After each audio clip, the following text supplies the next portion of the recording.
Okay, so my name is Samantha Anderson. I use she, her pronouns. I'm a career counselor in the CSE Career Center, and I'll be talking about job and internship search for industrial and systems engineering students and going over informational interviewing in today's presentation. Since we are recording, I'm going to hold questions till the end. Let's go to the next slide, go over today's agenda.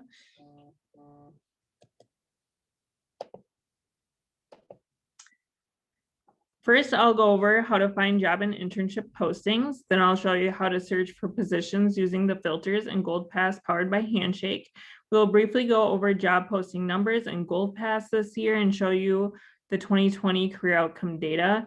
And we also discuss other experiences to consider at this time, including networking and informational interviewing. I'll end with sharing our CSE Career Center resources and events. So you can find a plethora of job postings online. Most notably, Gold Pass and LinkedIn are great places to start your search process. The Gold Pass is the University of Minnesota job and internship system. And anyone that is looking to recruit University of Minnesota students is told to post there. The benefit of using that system or that platform is that it's University of Minnesota specific and not nationwide. So things like LinkedIn or Indeed are going to be pulling from nationwide applicant pools. So the applicant pool in Handshake is going to be significantly smaller. I strongly encourage you to use Gold Pass powered by Handshake before looking at other sites. LinkedIn also has really great job search tools. It has filters for internship, entry level, and location. So if you want to use a nationwide site, I'd say start with LinkedIn. If you have a list of companies you're interested in working for, you can apply directly on their website. There are several other robust sites that I've just mentioned, like Indeed or Monster.com. Staffing agencies mostly have full-time contract positions, but that can be a really good starting location for graduating seniors who want to get their foot in the door at a larger company. It does not cost anything to go through a staffing agency, and we have a great list of suggested staffing agencies on our CSE Career Center website. When it comes to jobs that will help you to develop transferable skills, such as retail or food service, you can look at local job boards or your local newspaper, which mostly is online nowadays. You can also look at physical locations and ask if they're currently hiring. The University of Minnesota often has student worker positions available, so you can check out the student job board through the human resources website listed on the screen right there. Otherwise, sometimes those positions are also posted on Handshake. So the great thing about Gold Pass powered by Handshake is the ability to tailor job searches to meet your needs. So we're going to take a moment and get out of this presentation to show you a Handshake. So I'm going to take over. So now you can see the Handshake home screen. If you've never logged into Handshake before, the first thing it's going to do is prompt you to fill out a profile. If you've filled out that profile, it's going to take you to a home screen that looks like this. The benefits about filling out your profile as much as possible is that it will suggest jobs to you based on your profile, your interest, the skills you have, and so forth. So I highly recommend that you fill that out as much as possible. Employers also sometimes search students, and if your profile is public, you might get messages from employers. So if you use this for the job search tool, you can get to jobs either right here or at the top of your screen here. Once you go in there, there's a few different ways you can search. The first way I'm going to mention is you can use the keyword search right here. So if you type in keywords like industrial engineer, it's using the exact words that you type and is looking for those words in the job description somewhere. So keep that in mind. It's not perfect, but it's looking for those exact words. So when I type in industrial engineer, it brings up over 1,000 jobs. To get that a little bit smaller, you might want to use the location filter. So if you want a job in Minneapolis, click in Minneapolis, distance about 50 miles, you can set that to whatever you are looking for. And then it'll come up with a little bit smaller of a list. So you got 184 jobs there. Again, it's using the keywords industrial engineer, and that's what it's pulling from. And then when you look over here at the actual job posting, if you meet the employer's criteria, that apply button is going to be green. For me, it's red because I do not have an industrial engineering major listed in my profile. However, even if that button's red, you can still apply to it. When you click apply, it'll ask you for a resume and a transcript. So that's something to note. If you're looking at jobs and maybe you don't meet all the criteria, you can still submit that application and see if the employer is willing to interview you. Because depending on what they put as their selection criteria, you may or may not meet their requirements. So I'm going to clear this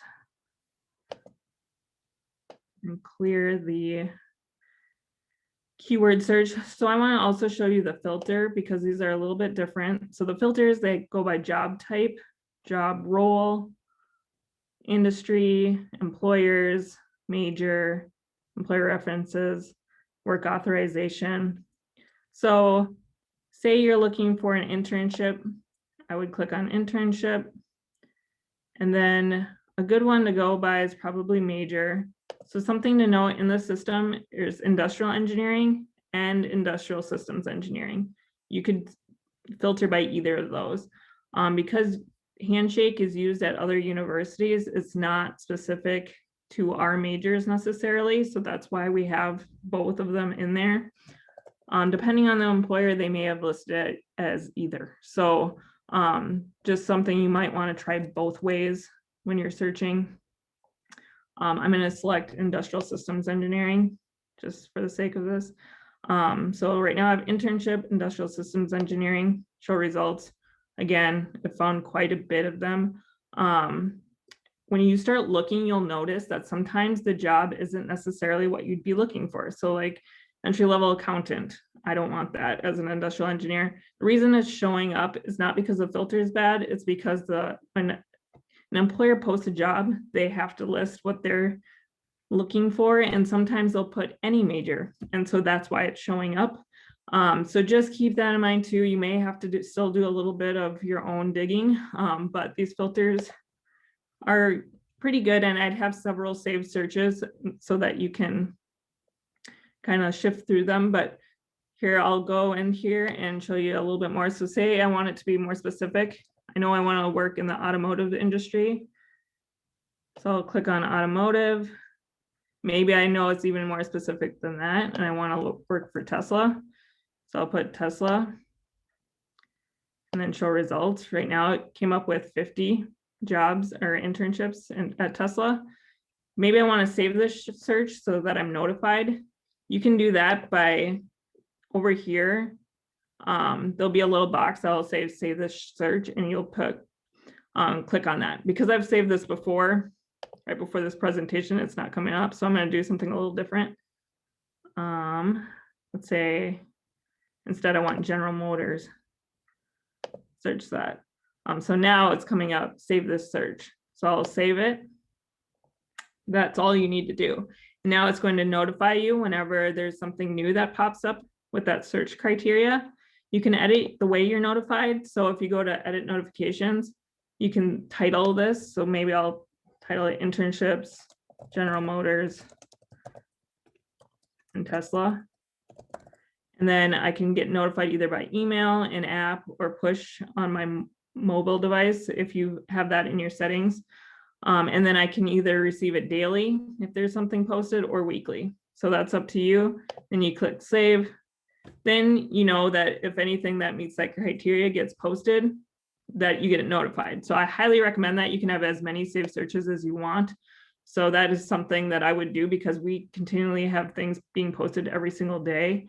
If you need to delete one because you're like, this no longer is something I'm looking for, you just go into notifications. And then you'll see, go to edit notification preferences. And you can see that your search should pop up in here. Yeah, so then you can, so right here, the job alerts, you can take those off if you're no longer wanting those. So you can always delete something if you're like, yeah, I don't no longer want this, and then you can delete it. Going like that. So that's all I'm going to show you right now with Handshake. We can always come back. If you have questions on Handshake, feel free to meet with a CSE career counselor.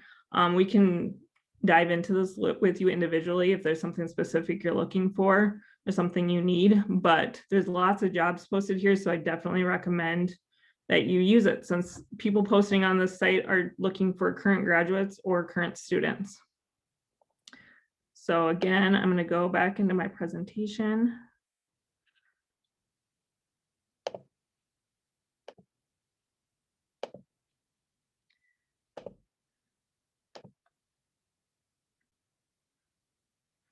Okay, so here are some of the Handshake numbers from this year. If you're feeling like the job and internship search is hard at this time, that's because it has been a tough year. Job and internship postings have been down for both fall and spring semesters. The spring semester numbers shown are only through February. So these shown on the table right now are lower than what they are now, because like I've been saying, we've been getting more jobs throughout March. So the full-time job postings were down about 16% in the fall and 32% this spring. For internships, the postings were actually up in the fall by 3.5%, and then they were down again this spring about 35%. Industrial engineer positions went from 514 positions posted in 2019 to about 406 positions posted in 2020. About 58% of 2020 graduates reported having challenges finding a job due to the pandemic. However, it's not all doom and gloom. That being said, the jobs and internships are being posted every day. Right now, we have a pending bin that's like bursting at the seams. And so employers are starting to hire again. We're seeing more and more get posted as pandemic there's a light at the tunnel and people are getting vaccinated and getting back to the office. So save your searches like I just talked about, and so that you're notified anytime anything new is posted. Many students find jobs after graduation. If you're a senior and you're still looking, internships can also be found near the end of the school year. So if you're currently a sophomore or junior and you're looking for an internship, don't give up. Things are still being posted every single day. Again, light at the end of the tunnel is that despite the pandemic, 97.4% of industrial and systems engineering graduates in 2020 found a job within 6 months of graduation, or they were in graduate school. So only 1.3% indicated that they were still searching after 6 months, and 1.3% said they were unsure of their plans. So that's a good sign that despite everything, they were still finding jobs. So that's really great news. And we really have seen that kind of steady for all the engineering disciplines, that employers are still looking for engineers despite the pandemic and the situation and the economy that we've been in this year. So getting experience, keeping everything in mind, employers are generally understanding of the difficulty that came with last year and this year, and that finding employment or gaining experience was tough. So you can consider other experiences if you're unable to find an internship or a co-op. I'll be going over some suggestions on the next slide. Remember that any experience can be beneficial. It's all about how you market that experience to employers. So think about the skills that you learned in that experience and not necessarily the responsibilities that you might have had. Keep applying to positions. As I mentioned on the last slide, many students find opportunities after graduation or close to graduation during the summer. I've had students find internships in June for that summer. So just keep looking. Full-time job hiring is year-round and doesn't stop during the summer. So just show initiative by reaching out to companies as much as you can, following up on job applications, and attempting to network with alumni or experts in your field of interest can also be helpful. And I'm going to go over more of that in the next few slides. So other experiences to consider: research. We're a R1 research institution, so finding research can be a good alternative. It's an excellent way to deepen your knowledge of a subject and gain field experience. There's many different ways that you can do research. You can either do like a nationwide research institute, or you can volunteer to help a faculty member on campus, or there's laboratory jobs that you can apply to. If you go to that undergraduate research link that's listed on the slide, you can find the different types of opportunities that you could get involved in. Student groups is also a good way to get involved and get some experience. Employers rank leadership and extracurricular activities. That's things that they look for on a job application. So getting involved with student organizations can help you get that leadership experience, or communication skills, teamwork skills, other things. Some of the student organizations do offer hands-on experience, such as like the Solar Vehicle Project or Engineers Without Borders. So there's a lot of different ones out there. Some of them are good for networking too at their professional organizations. So you can see all the student groups in CSE on that link that I have there. Otherwise, the student unions, there's University of Minnesota wide student groups that you can also be a part of. Volunteering is also a good option. It's a good way to gain experience and lend skills to make a difference. Some employers really look at volunteering as a good thing. That's something that they want to give back to the community. So you can demonstrate skills to employers through that way. The Center for Community Engaged Learning has volunteers opportunities that they can connect you with in the area. So they do that by interest. So I would look at their website to see if there's anything that you might be interested in there. Micro internships, that's something new that's come about in the last couple of years. We partnered with Parker Dewey, so that's where that link provides you, or if you click on that or you type that in your search bar, it'll bring you to the Parker Dewey website where you can fill out a profile and search for different micro internships. What a micro internship is, it's a short-term paid professional assignment. It's remote, so you do not have to worry about locations. It's just a project that gives you, usually it's something that an employer would give to an intern or a new hire. So the project will give you a chance to demonstrate your skill to an employer. It gives you experience that you can put on your resume, and you get paid for it. It's usually 5 to 40 hours worth of work. So it can be a really great experience if you're looking to boost your resume a little bit and get some experience in the field. And then networking, including informational interviews, can help you explore different careers, and it can help you to land a future opportunity because you'll be building your network of people. So we're going to go into that on the next slide. We have a Get Experience guide on our website that goes over all of these things and how to find those opportunities. So I highly encourage you to look at that guide if you're interested in any of those things. So networking is a continuous process, and you gradually get connected and maintain relationships throughout your entire career. But college is a good place to get started because many professionals like to meet students and help them navigate their career and talk about their jobs. So it's common for a lot of students to feel really intimidated about networking, but the more you do it, the easier it becomes. Digital networking is still a great way to network, even if we can't do it in person this year. In a lot of ways, it's even easier than in-person networking. So we'll go over that in a little bit. Informational interviewing, you might have heard that term before. What is it? It's a meeting in which you can ask about real life experiences to someone in a field or company that interests you. And why is it beneficial? It gives you firsthand information that's helpful when making a career decision, and it helps you build that network for when you are looking to apply to jobs. How you can find contacts. So Gold Pass powered by Handshake, there's an event section. You can search for career fairs, site visits, and info sessions. So this year we had all virtual career fairs, virtual info sessions. Those are still great ways to meet contacts at companies and in industries that you might be interested in.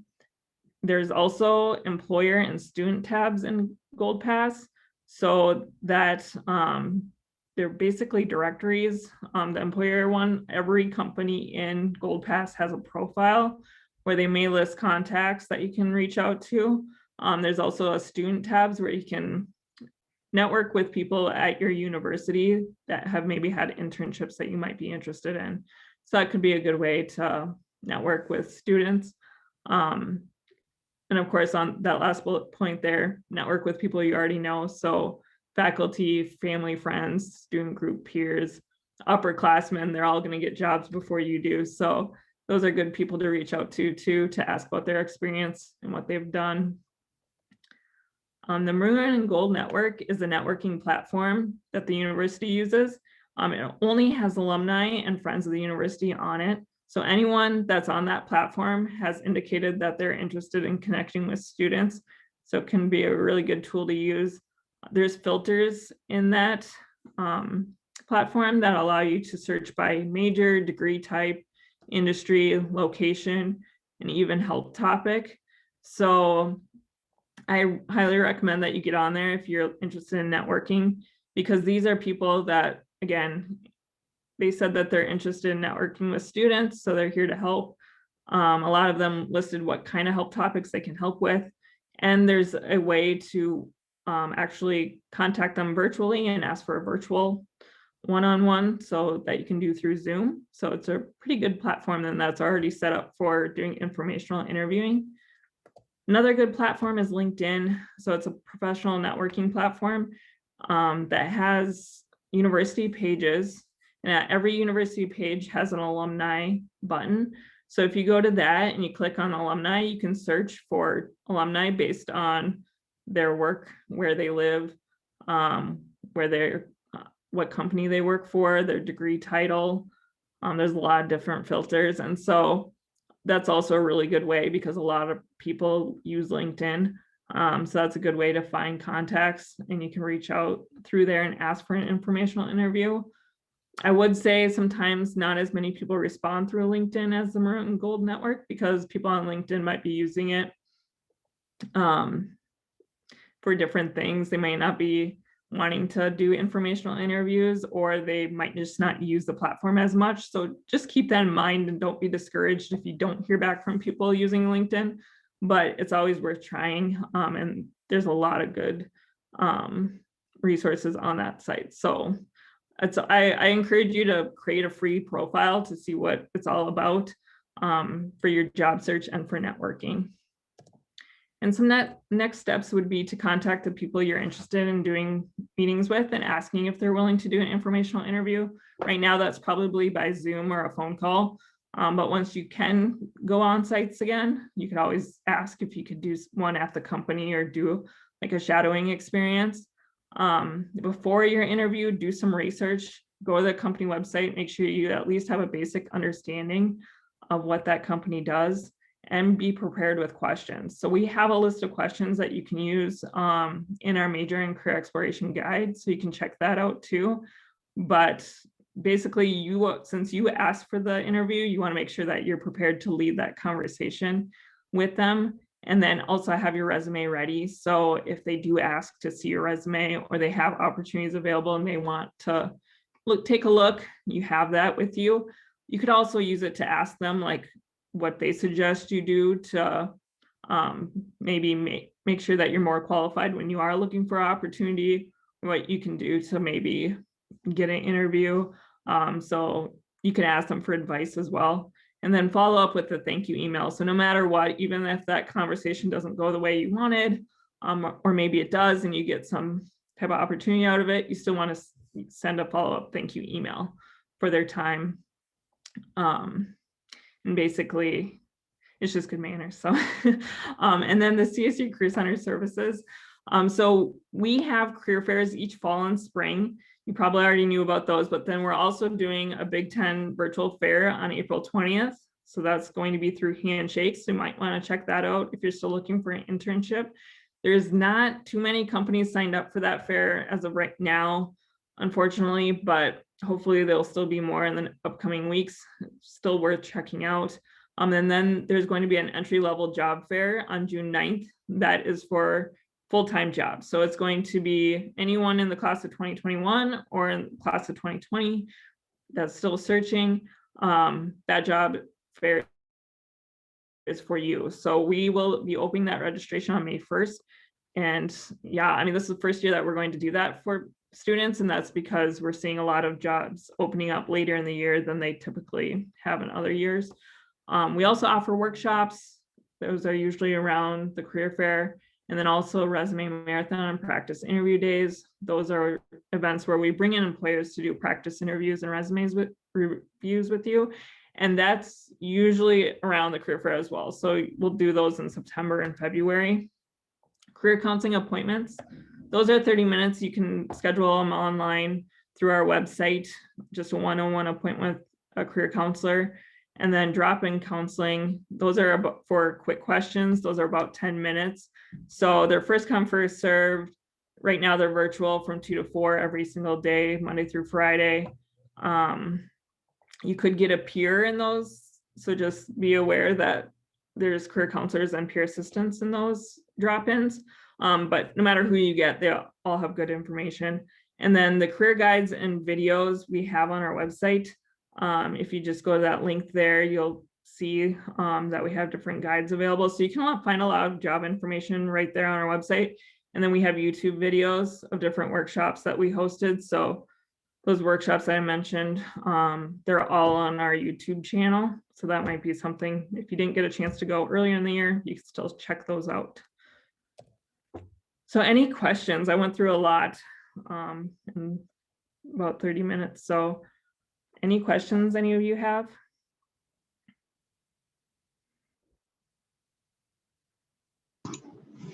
Hey, Samantha. First off, just want to say thank you. Some great information. I hope, hope a lot of students see all this, all the opportunities you bring to us. So my question, you might have seen it in like the form they sent out beforehand. It's kind of specific to my situation. So I, being committed into the military, I'm currently in the ROTC program here at the U of M, and so I'll be going into the Marines for at least 4 years immediately after college. And so, I was just, my main question was like, when I see these career fairs and yeah, these kind of opportunities come up, it seems almost like useless for me currently, since I already have something kind of set up already right after college. But when you talked about the alumni, program and kind of those links, and I was just wondering if you had any other advice besides those like alumni programs and sites and like networking, like you said. Would you have any advice if you've dealt with any like military kind of situations, or any advice for like ROTC students in general? Greatly appreciate that. Yeah, so I would say networking is still beneficial, even if you can't go right straight into a job after graduation, simply because it allows you to explore different career opportunities. I know a lot of people, at least that I've talked to, aren't sure what industry they want to go to or what role they want to have after graduation. So I could see that as a way to explore while you're still here. However, for something like a career fair, if you try to sign up, especially virtually, so there's usually one-on-one appointments available, but there's also drop-ins. If you do the one-on-one, usually those are more, they're expected to be people that are searching currently for jobs and internships. So I could see that not, depending on the employer you get, it's not going to be received too well if you take one of those slots. But the drop-ins, those are usually more informational. And so doing one of those, that wouldn't be a problem, because usually those are more like information sessions. And so you could just go in and ask questions about the company or about different roles that they have, opportunities. So I'd say overall, like in person, it's worth checking out online, maybe seeing how many are doing drop-ins. In the fall, we didn't have too many employers doing drop-ins, but we had more doing that in the spring. I think as employers are getting used to the different format, they're also adding more things too. But yeah, I mean, in general, career fairs, a lot of recruiters are expecting you to be currently looking for an internship or a job.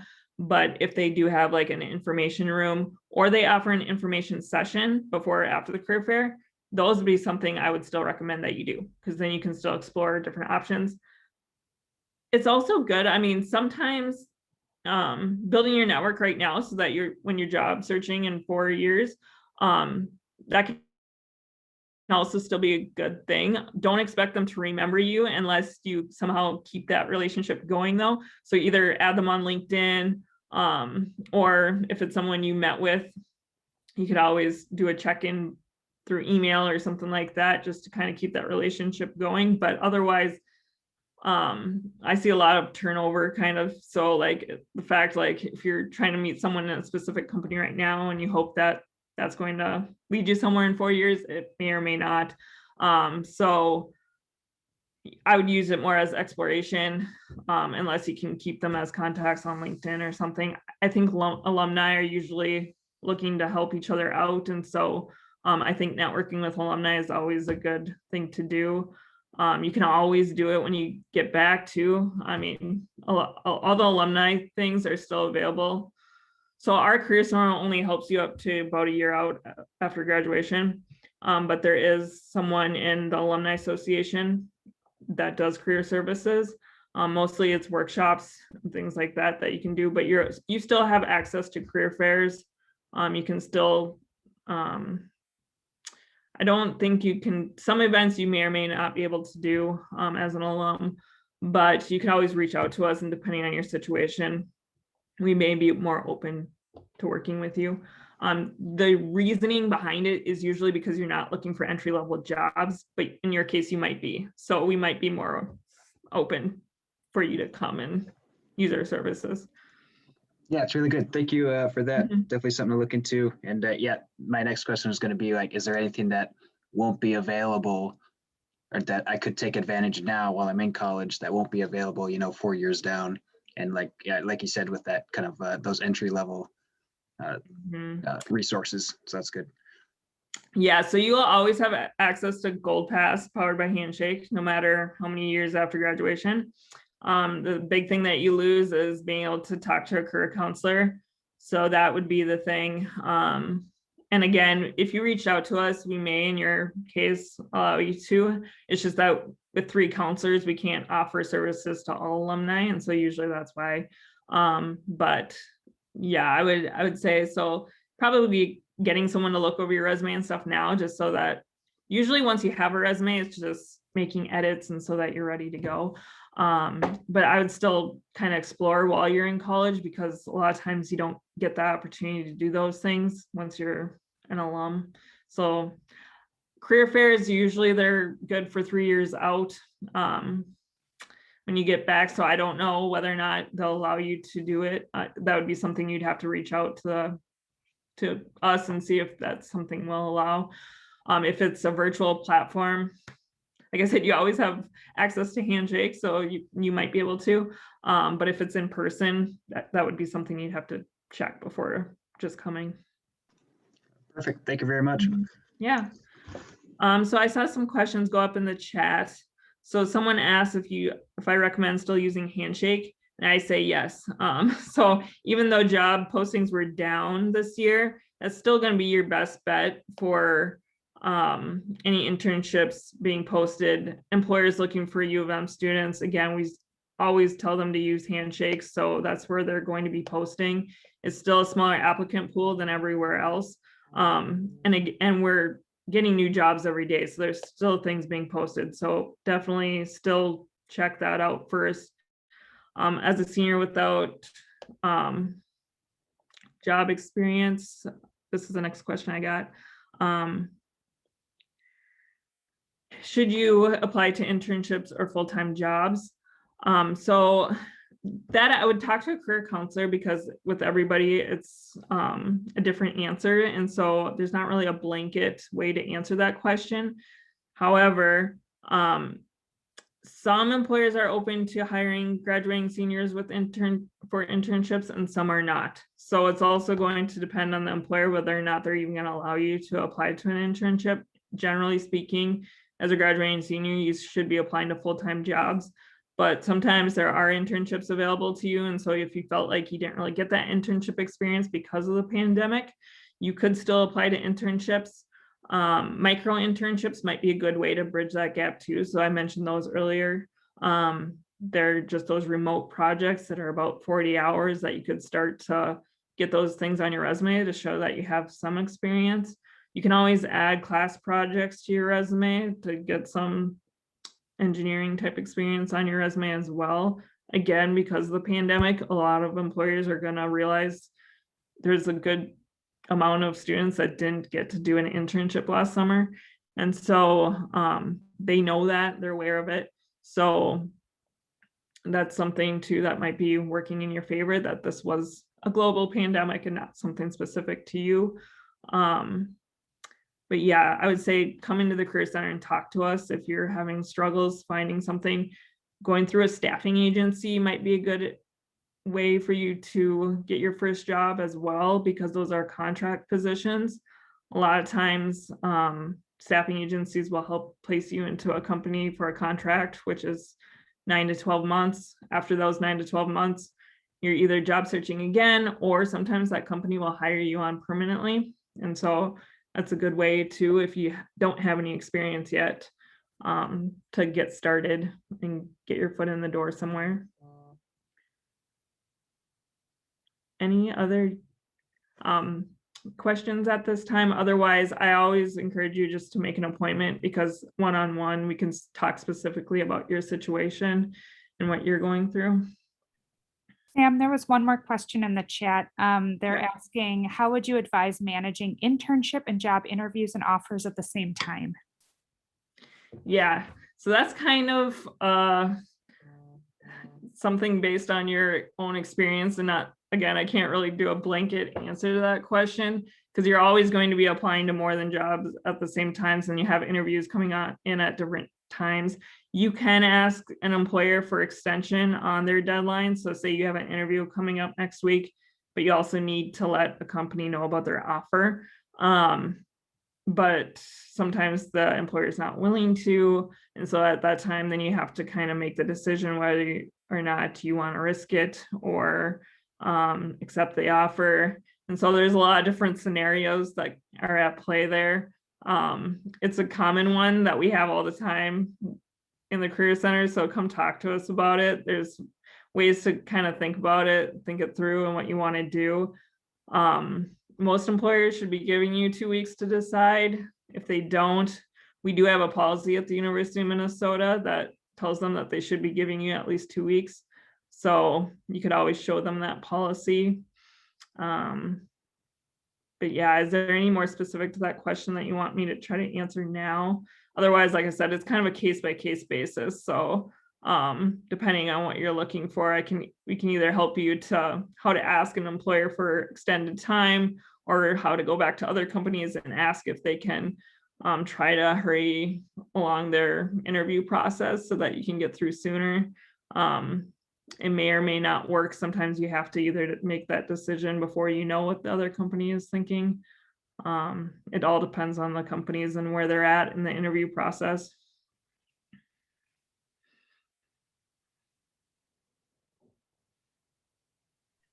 Were there any other questions for Sam?